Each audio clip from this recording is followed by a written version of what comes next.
Story 3, and we're going to learn about writing from pictures. I've done it before. Have you done this before? Okay, but in IEW it's different. So you're going to really have to pay attention to the guidelines that I give you because you will be graded on these guidelines. So you have lots of freedoms, but there are certain things that you must do, so I need you to pay attention today in class. So as we worked on our story sequence chart, and we read a story, and we made up some elements of our story, and we put them, maybe things in a different order, we asked lots of questions, didn't we? Do you remember when we asked those questions? Can somebody tell me what our first paragraph, can somebody tell me what our first paragraph in our story sequence chart was about? Raise your hand if you know. Mallory. The characters? Yes. And the settings. That's right. We had characters and setting. Now, you have this information in your book if you need to go back and look at it. So if moms can't remember what questions to ask, you have this in your book. So when you have stuff, that's information that's trapped in your brain and you want to get it out, what should you do? What does your mom do when she wants to know what's been happening in that quiet room over there for an hour? What does she do, Caleb? Asks. She asks you questions, doesn't she? Yeah. She says, what have you been doing? Shh, we don't talk about that in class. Shh. Those are secrets. Only mommies and daddies and children should know about. So she asks you a question, right? She says, what have you been doing? What have you been playing with? Why do I smell smoke?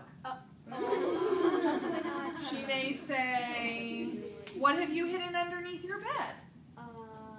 Right? Too much. So she's going to ask you lots of questions, isn't she? So that's what we want to do as we're looking at these pictures. We want to ask questions. And when we worked with our story sequence chart, we asked lots of questions. We asked lots of questions too. Let's see if this one works better. When we were talking about our characters, what were some of the questions that we asked? Okay. What are they like? Okay, we asked, what are they like? Who are they? Who are they? Right? What Who are their is in the story? What are their personalities? What are they like? Tell me about their personality. What do you remember what we talked about other than their personality, Caleb? Do we have to write what, if you have the book, do you have to write what? No, I'm just giving you something to look at. You don't have to write this down. Oh, good. Because it's already in your book, the story sequence chart. I'm going to give you some other questions to write down in a minute. And I'll let you know. What are some other things we asked? What is their personality like? But what else did we ask? 5 cent words? We did. This is a great time to use 5 sense words. That's exactly right. But do you remember the other words in personality that we talked about? What is their personality like? But also, we talked about whether they're evil or whether they're good. Do you remember what that was called? Side? Their character. We talked about their character. Do they lie? Do they tell the truth? Are they trustworthy? Are they honest? Right? Are they evil? So we talked about their personality, and we also talked about their character. Now we talked about the setting. What were some questions we asked about their setting? Where is this occurring? What time? And when? Right? Now, this is a great time to use those 5 sense words so that you can give a strong image or a mood.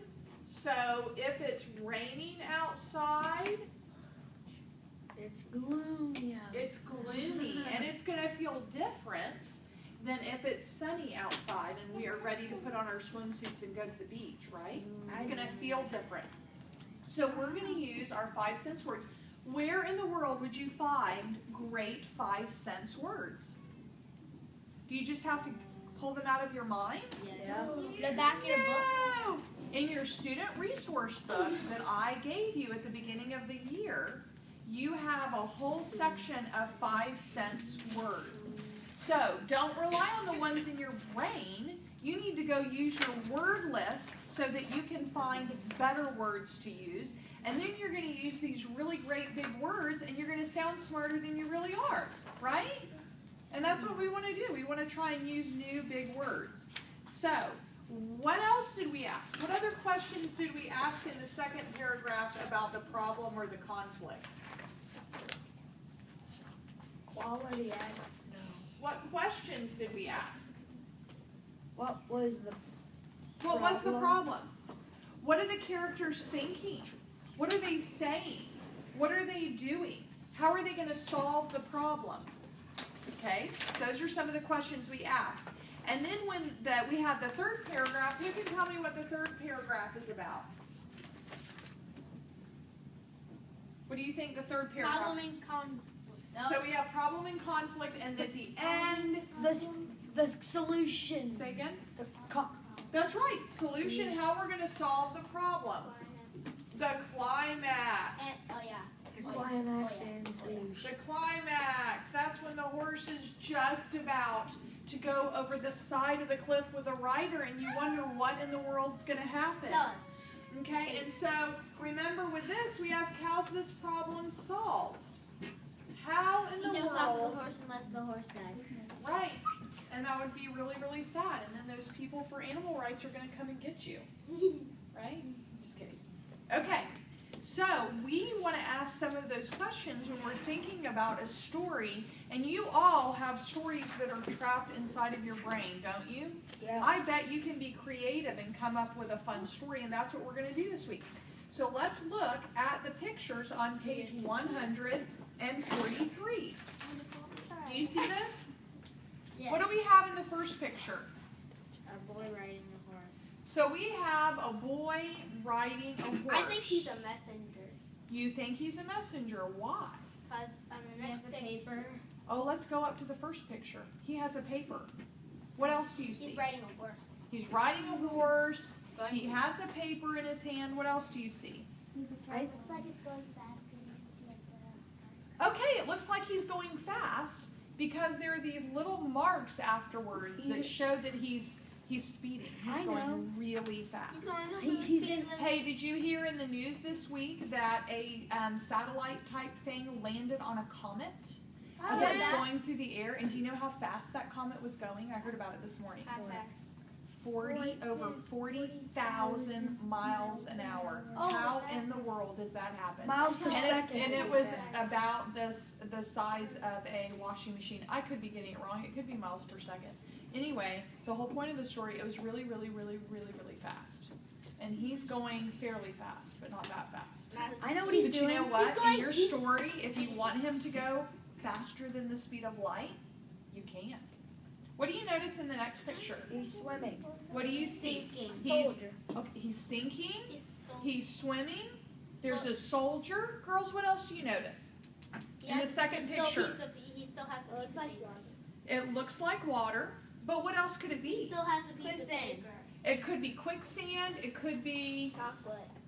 It could. It could be chocolate. Willy It Wonka's could be chocolate factory. mud. That's right, Willy Wonka. What else do you notice about the picture? He still has the clouds. paper. He still has the paper. I know what it There is. are clouds. Do you know what those clouds are? Those are bushes, Those are bushes.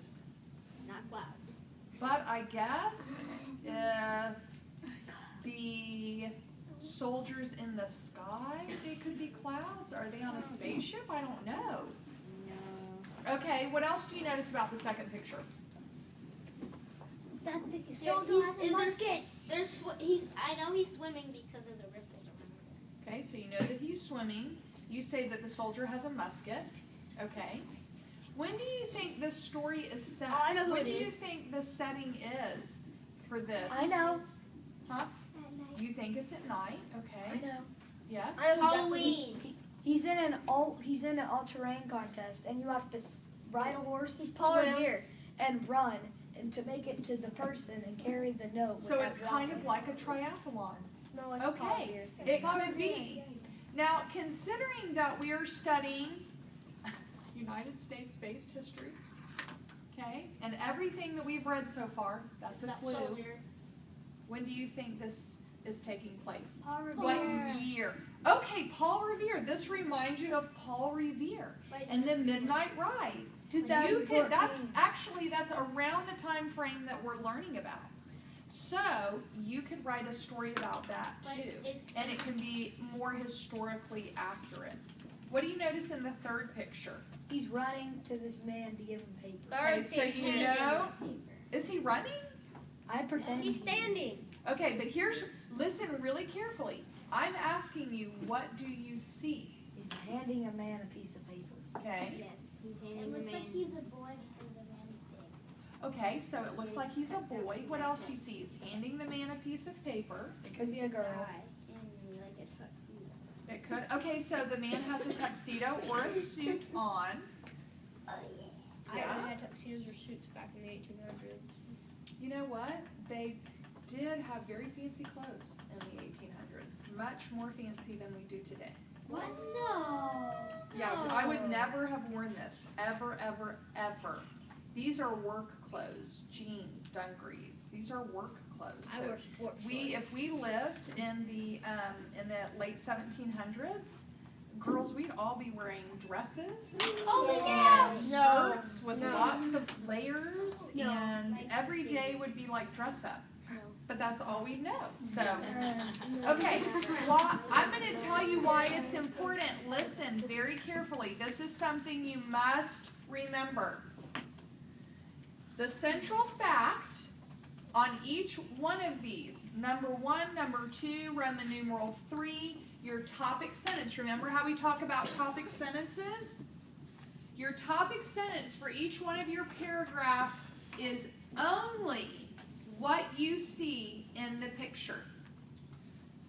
That's why I asked you, what do you see in the picture?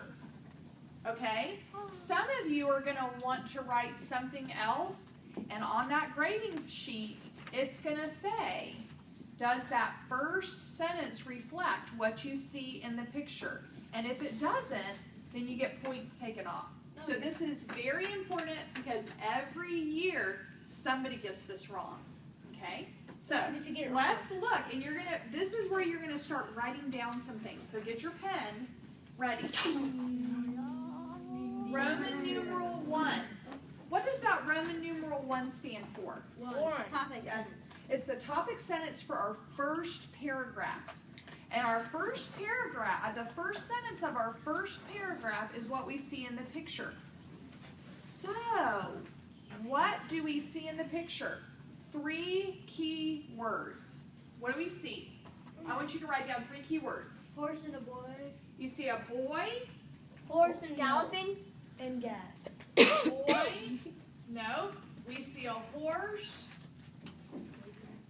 We have one more word. What else is important about that picture that you see? Fast. Okay. Then write down fast. What else does he have in the picture that probably is important?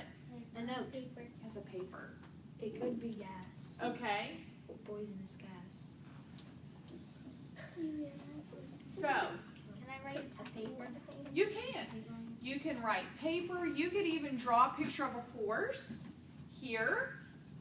And then you could say, let's say we drew a picture. Oh my gracious, I don't know how to draw a horse. I do. I know. Okay. Elephant. I don't know. Okay, and then we can say gallop. You know what? I just can't. Well, actually, I can. And here's what I'd have to do. I'd have to look, and I'd have to give them like this. I'd have to. I don't know. It looks like something from a dinosaur. Totally. Remember, I am not an artist. Me neither. I deal My with brother words, and I can sing you a song brother very is an well. You should be in music class. Well, I tried to sing you a song, and you said it was scary. Someone said it was scary. I understand. It was a 70s song. It is scary. All of us said it was Okay, so the first sentence of each of your paragraphs must be what you see in the picture. Now, guess what? We can add to that. So, as I look at these 3 words with a picture up there, I know it's very pitiful. I can even add more information to my first sentence, and it may sound something like this. once upon a time, because I'm a girl, I like to start stories with once upon a time. Me Right? too. In a land far, far away, Really, you're using there Star was Wars. a, listen,